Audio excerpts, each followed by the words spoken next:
Welcome back to my YouTube channel Renushi vlogs. So ಇವತ್ತು ನಾವು ಹಿಮಾವದ್ ಗೋಪಾಲ ಸ್ವಾಮಿ ಟೆಂಪಲ್ಗೆ ಬಂದಿದ್ದೀವಿ.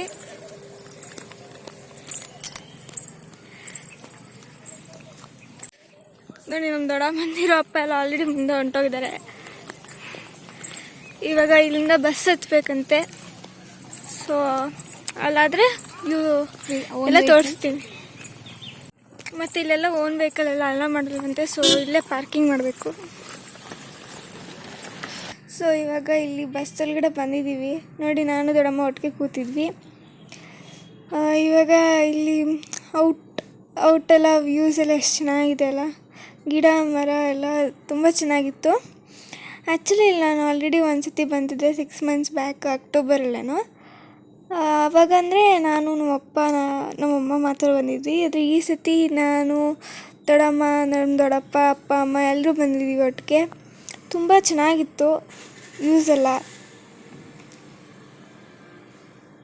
ಆಮೇಲೆ ಇಲ್ಲಿ ಹಿಮ ಎಲ್ಲ ಬೀಳತ್ತಂತೆ. ಅಂದರೆ ಇಲ್ಲಿ ಎಲ್ಲ ಜೂನ್ ಅಥವಾ ಜುಲೈ ಈ ಥರ ಚಳಿಗಾಲದಲ್ಲಿ ಬಂದರೆ ತುಂಬ ಚೆನ್ನಾಗಿ, ತುಂಬ ಜಾಸ್ತಿ ಹಿಮ ಬೀಳ್ತಾ ಇರುತ್ತೆ. ನಾವು ಸತಿ ಬಂದಿದ್ದು ಅದೇ ಟೈಮಲ್ಲಿ ಅನ್ಸುತ್ತೆ, ಚಳಿಗಾಲದಲ್ಲಿ ತುಂಬ ಚೆನ್ನಾಗಿತ್ತು ಅವಾಗ. ಇವಾಗ ಸ್ವಲ್ಪ ಹಿಮ ಕಡಿಮೆ ಆಗಿದೆ. ಬೇಸಿಗೆಗಾಲ ಅಲ್ಲ, ಸೊ ಎಲ್ಲ ಫುಲ್ಲು ಕಡಿಮೆ ಆಗಿದೆ ಹಿಮ ಎಲ್ಲ.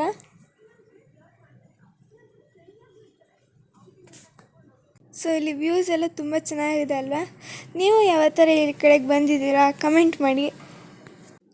ಸೊ ಗೈಸ್, ಮತ್ತು ಇನ್ನೇನು ಗೊತ್ತಾ, ಇಲ್ಲೆಲ್ಲ ಪ್ಲಾಸ್ಟಿಕ್ಸ್ ಎಲ್ಲ ಅಲೌಡ್ ಇಲ್ಲ, ಮತ್ತು ಓನ್ ವೆಹಿಕಲ್ಸ್ ಎಲ್ಲ ಅಲೌಡ್ ಇಲ್ಲ. ಬಸ್ಸೆಲ್ಲ ಕರ್ಕೊಂಡೋಗಿ ಬಸ್ಸಲ್ಲೇ ಬಿಡ್ತಾರೆ. ಸೊ ಬಸ್ ಟಿಕೆಟ್ ಪ್ರೈಸ್ ಎಷ್ಟಂದರೆ ಒಬ್ಬರಿಗೆ 60 ರೂಪಾಯಿ, ಅಂದರೆ ಜೆಂಟ್ಸಿಗೆ ಮಾತ್ರ. ಲೇಡೀಸ್ಗೆಲ್ಲ ಆಧಾರ್ ಕಾರ್ಡ್ ತೋರಿಸಿದ್ರೆ ಬಸ್ ಫ್ರೀ. ಮತ್ತು ಇಲ್ಲೆಲ್ಲ ಪ್ಲಾಸ್ಟಿಕ್ಸ್ ಎಲ್ಲ ಅಲೌಡ್ ಇಲ್ವಂತೆ ಗೈಸ್. ನೀವೇನಾದ್ರು ಎತ್ಕೊಬಂದಿದ್ರು ಅವರೆಲ್ಲ ಇಟ್ಕೋತಾರೆ, ವಾಪಸ್ ಎಲ್ಲ ಇಟ್ಕೋತಾರೆ, ಮತ್ತು ಕಳಿಸಲ್ಲ. ಮತ್ತು ಗೈಸ್, ನಿಮ್ಗೆ ಇನ್ನೊಂದು ಇನ್ಸಿಡೆಂಟ್ ಏನಾಯಿತು ಅಂತ ಗೊತ್ತಾ? ಅಲ್ಲಿ ಯಾರೋ 5 ಜನ ಹುಡುಗರು ಬಂದಿದ್ದರು, ಓಕೆನಾ? ಬಸ್ಸಲ್ಲಿ ಟಿಕೆಟ್ ತೊಗೊಂಡಿರಲಿಲ್ಲ, ಹಂಗೆ ಹೆಂಗೋ ಬಂದುಬಿಟ್ಟಿದ್ದಾರೆ. ಅಂದರೆ ಎಲ್ಲ ಸೆಕ್ಯೂರಿಟಿ ಇರ್ತಾರೆ, ಈ ಸತಿ ಏನೋ ಚೆಕ್ಕೇ ಮಾಡಿಲ್ಲ ಅನಿಸುತ್ತೆ. ಅಲ್ಲಿ ಅವ್ರು ಹೆಂಗೋ ಮಿಸ್ಸಾಗಿ ಬಂದುಬಿಟ್ಟಿದ್ದಾರೆ.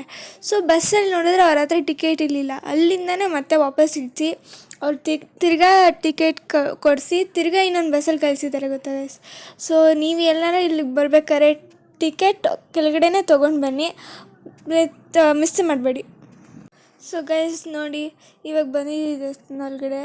ಈಗ ಮೇಲ್ಗಡೆ ಇರೋದು ಆ್ಯಕ್ಚುಲಿ ದೇವಸ್ಥಾನ, ಈಗ ಹೋಗ್ಬೇಕು. ಕೆಳಗಡೆನೇ ಎಲ್ಲ ಚಪ್ಪಲಿ ಬಿಟ್ಟಿದ್ವಿ. ಸೊ ಇವಾಗ ಹೋಗ್ತಾಯಿದ್ದೀವಿ. ಅಲ್ಲಿ ದರ್ಶನ ಮುಂದೆ, ದೇವ್ರ ಮುಂದೆ ಎಲ್ಲ ವೀಡಿಯೋ ಮಾಡೋಕ್ಕಾಗುತ್ತೋ ಅಲ್ವೋ ಗೊತ್ತಿಲ್ಲ, ಆದರೆ ಮಾಡ್ತೀನಿ, ಇಲ್ಲಾಂದರೆ ಇಲ್ಲ.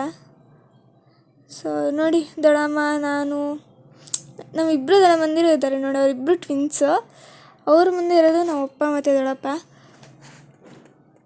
ಸೊ ನನ್ನ ಪಕ್ಕ ನಮ್ಮಮ್ಮ ನಿಂತಿದ್ದಾರೆ, ನಾನು ವೀಡಿಯೋ ತೆಗಿತಾಯಿದ್ದೀನಿ. ನೋಡಿ ಗೈಸ್, ಎಷ್ಟೊಂದು ಜನ ಬಂದಿದ್ದಾರೆ ಅಂತ.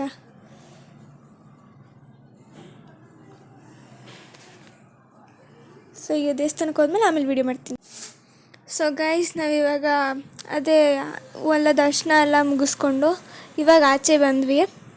ಸೊ ಇಲ್ಲಿ ನೋಡಿ, ಅದು ದೇವಸ್ಥಾನ ಸುತ್ತಲಿಂದ ಇದು ವ್ಯೂ ಎಲ್ಲ.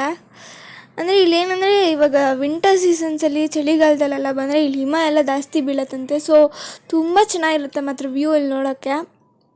ಮತ್ತು ಇನ್ನೊಂದು ಏನಾಗ ಗೊತ್ತಾ ಗೈಸ್, ನನಗೊಂದು ಹಂದಿ ಸಿಕ್ಕಿತ್ತು. ನಾನು ಸಡನ್ನಾಗಿ ನಿಮಗೆ ಫೋಟೋ ತೆಗಿಯೋಕ್ಕಾಗಲಿಲ್ಲ, ಬಟ್ ಇಲ್ಲೆಲ್ಲ ಹಂದಿ ಎಲ್ಲ ಸಿಕ್ಕಿತ್ತು.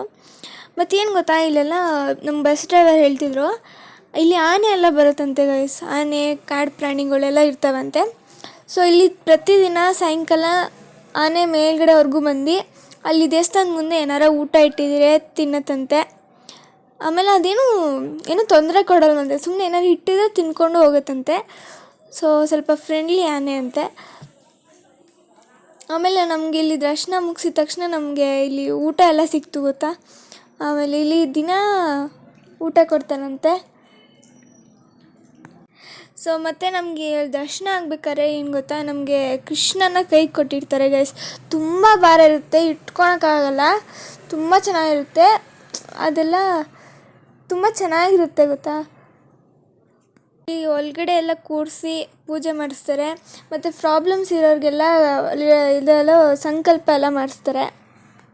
ಮತ್ತು ಇಲ್ಲಿ ಇನ್ನೊಂದು ವಿಶೇಷ ಏನು ಗೊತ್ತಾ ಗೈಸ್, ಇಲ್ಲೆಲ್ಲ ಕಾಗೆ ಮತ್ತು ಹದ್ದುಗಳೆಲ್ಲ ಬರೋದಿಲ್ವಂತೆ. ಮತ್ತು ಅಲ್ಲಿ ದೇವಸ್ಥಾನದ ಗರ್ಭಗುಡಿ ಇರುತ್ತಲ್ಲ, ಸೊ ಅಲ್ಲಿ ಯಾವಾಗಲೂ ಹಿಮದ ನೀರು ಇರುತ್ತಂತೆ. ಅಂದರೆ ಯಾವಾಗಲೂ ಇರುತ್ತೆ, ಅದು ಒಂಚೂರು ಏನು ಇದಾಗಲ್ಲ ಅಥವಾ ಹೋಗಲ್ಲ. ತುಂಬ ಚೆನ್ನಾಗಿರುತ್ತೆ ಅದು ಒಳಗಡೆ ನೋಡೋಕ್ಕೆ. ನೀವು ಒಂದ್ಸತಿ ವಿಸಿಟ್ ಮಾಡಿ, ನೀವು ತುಂಬ ಇಷ್ಟಪಡ್ತೀರ ಮಾತ್ರ. ಆ್ಯಕ್ಚುಲಿ ಇದಿರೋದು ಗುಂಡ್ಲುಪೇಟೆಯಿಂದ ಆಚೆ ಹಿಮವದ್ ಗೋಪಾಲ ಸ್ವಾಮಿ ಬೆಟ್ಟ. ಆ್ಯಂಡ್ ಮತ್ತು ಇನ್ನೊಂದು ಏನಂದರೆ, ಇಲ್ಲಿ ದೇವಸ್ಥಾನ ಬಂದು ಕ್ಲೋಸ್ ಆಗೋದು 4:15ಗೆ. ಬಟ್ ಇಲ್ಲಿ ಲಾಸ್ಟ್ ಬಸ್ ಬರೋದು 4:15ಗೆ. ಅಲ್ಲಿ 5 ಗಂಟೆಗೆ ಮಹಾಮಂಗಳಾರತಿ ಥರ ಮಾಡ್ತಾರೆ. ತುಂಬ ಸ್ಪೆಷಲ್ ಅದು ಲಾಸ್ಟ್ ಪೂಜೆ, ಮತ್ತು ತುಂಬ ಸ್ಪೆಷಲಾಗಿ ಚೆನ್ನಾಗಿರುತ್ತೆ. ಅಲ್ಲಿ ಲಾಸ್ಟಲ್ಲಿ ಬೆಣ್ಣೆ ಕೂಡ ನಮ್ಗೆ ಸಿಕ್ಕಿತ್ತು. ನಮ್ಮಪ್ಪ ಲಾಸ್ಟಿಗೆ ಹೋಗಿದ್ರು, ಸೊ ಬೆಣ್ಣೆ ಸಿಕ್ಕಿತ್ತು ನಮಗೆ, ಚೆನ್ನಾಗಿತ್ತು. ಮತ್ತು ಈ ಲಾಸ್ಟ್ ಬಸ್ಗೆ ಈ ಭಿಕ್ಷುಕರು ಎಲ್ಲ ಎದೆ ಬಸ್ಗೆ ಎಲ್ಲ ಬಂದುಬಿಡ್ತಾರೆ. ಅಲ್ಲಿ ಯಾರೂ ಇರಲ್ವಂತೆ, ಸೊ ಪುರೋಹಿತರು ಎಲ್ಲರೂ ಬಂದುಬಿಡ್ತಾರೆ. ಸೊ ನೋಡಿ ಗೈಸ್, ಇಲ್ಲೆಲ್ಲ ಆಚೆ ಕಡೆ ಇದ್ವಿ, ನಾವಿಲ್ಲಿ ಫೋಟೋ ಎಲ್ಲ ತೆಗೆಸ್ಕೊಂಡ್ವಿ. ತುಂಬ ಚೆನ್ನಾಗಿತ್ತು ಮಾತ್ರ. ಇವಾಗ ಬಸ್ಸಿಗೆ ಹತ್ತಬೇಕು. ಡ್ರೈವರು ಎಲ್ಲ ಇಲ್ಲೇ ಇದ್ದರು, ಸೊ ಮಾತಾಡ್ಸ್ಕೊಂಡು ಬಂದ್ವಿ. ತುಂಬ ಚೆನ್ನಾಗಿತ್ತು ಮಾತ್ರ ದೇವಸ್ಥಾನ. ಸೊ ಈಗ ಗೈಸ್ ನಾವು ನಂಜನಗೂಡು ಬಂದಿದ್ದೀವಿ. ಹಿಂಗೆ ಬರ್ಬೇಕಾದ್ರೆ ನಂಜನಗೂಡು ಸಿಗುತ್ತೆ ಅಂತ ಆ ದೇವಸ್ಥಾನ ನೋಡ್ಕೊಂಡು ಹೋಗೋಣ ಅಂತ ಬಂದ್ವಿ. ಇಲ್ಲಿ ಜಾಸ್ತಿ ಜನ ಏನು ಇರಲಿಲ್ಲ, ಕಡಿಮೆ ಜನನೇ ಇದ್ದರು. ದರ್ಶನ ಚೆನ್ನಾಗಾಯಿತು. ಸೊ ರಜೆ ಇದ್ದರು, ಸಾಯಂಕಾಲದತ್ತಲ್ವಾ, ಸೊ ಕಡಿಮೆ ಜನನೇ ಇದ್ದರು. ಇಲ್ಲೆಲ್ಲ ನೋಡಿಕೊಂಡು ಸುತ್ತಾಕೊಂಡು ಎಲ್ಲ ಮಾಡ್ಕೊಂಬಂದ್ವಿ. ದರ್ಶನ ಮಾತ್ರ ಚೆನ್ನಾಗಾಯಿತು ಗೈಸ್. ಅದು ಕ್ಯೂನೂ ನಿಲ್ಲಂಗಿಲ್ಲ, ಚೆನ್ನಾಗಿ ಫ್ರೀಯಾಗಿತ್ತು. ಕಡಿಮೆ ಜನ ಇದ್ದರು, ನೀವೇ ನೋಡ್ತಿದ್ರಲ್ಲ, ಸ್ವಲ್ಪ ಕಡಿಮೆ ಇದ್ದರು ನಾರ್ಮಲ್ ಡೇಸ್ಗಿಂತ. ಇವತ್ತು ಸಾಯಂಕಾಲ ಅಂತ ಕಡಿಮೆ ಇದ್ದರು. ಸೊ ಅಲ್ಲಿ ಇವಾಗ ಫೋಟೋ ಅದೆಲ್ಲ ತೆಗೆಸ್ಕೊಂಡು ಬಂದ್ವಿ. ಮತ್ತು ಇಲ್ಲೆಲ್ಲ ಊಟ ಎಲ್ಲ ಸಿಗುತ್ತೆ ಗೈಸ್, ಬಟ್ ನಾವು ತಿನ್ನಲಿಲ್ಲ, ಯಾಕಂದರೆ ನಮ್ಗೆ ಟಯರ್ಡ್ ಆಗೋಯಿತು. ಸೊ ಮನೆಗೆ ಬಂತೀನಿ ಅಂತ ಬಂದುಬಿಟ್ವಿ. ಸೊ ಗೈಸ್, ನಾನು ವೀಡಿಯೋನ ಇಲ್ಲಿಗೆ ಎಂಡ್ ಮಾಡ್ತಾಯಿದ್ದೀನಿ. Thanks for watching. Please subscribe to my YouTube channel Renu Ashi vlogs. Comment ಮಾಡಿ, ಶೇರ್ ಮಾಡಿ, ಲೈಕ್ ಮಾಡಿ. ಥ್ಯಾಂಕ್ಸ್.